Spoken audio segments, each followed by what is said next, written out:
Hello, my name is Licata, and today I will be telling you the story of Curious George Takes the Train by Margaret and H.A. Ray.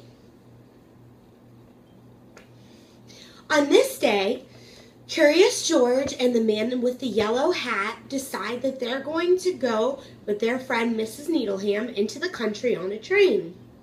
So they go to the train station, and while the man with the yellow hat and Mrs. Needleham go to get the tickets, George is left to his own devices and is in the main area of the train station watching everyone around him. People are rushing by, going to get things to eat or things to drink and books to read for their trips. But he notices that there's a group of people that aren't in a rush, that are just standing around looking at this great big board.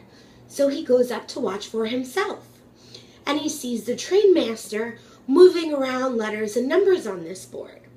Well, the train master walks away, and George doesn't think it looks quite finished, and he wants to help. So he goes up and starts rearranging letters and numbers on the board, just as he watched the train master do.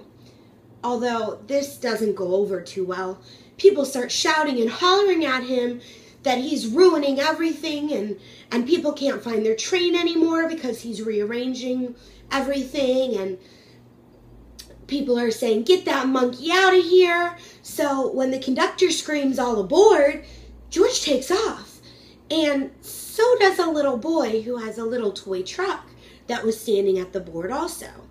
George runs through the gate, and so does the little boy, and George jumps into a trash can hiding spot.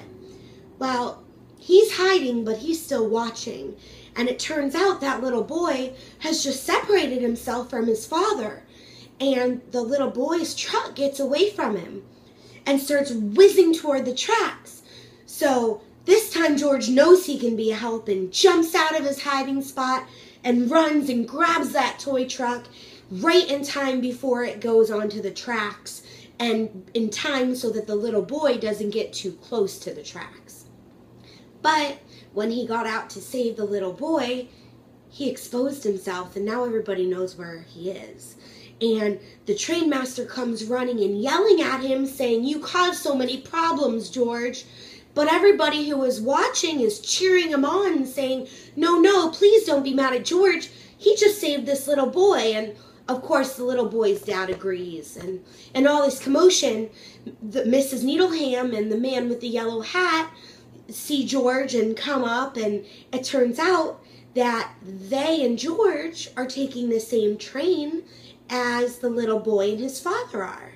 So the little boy asks if it's okay for George and him to sit together, and of course it's okay. And the train master decides that they deserve a special treat and talks to the conductor and gets them the front row seats on that train. And the little boy and George ride the train together up in front with the conductor all the way to their destination. The end.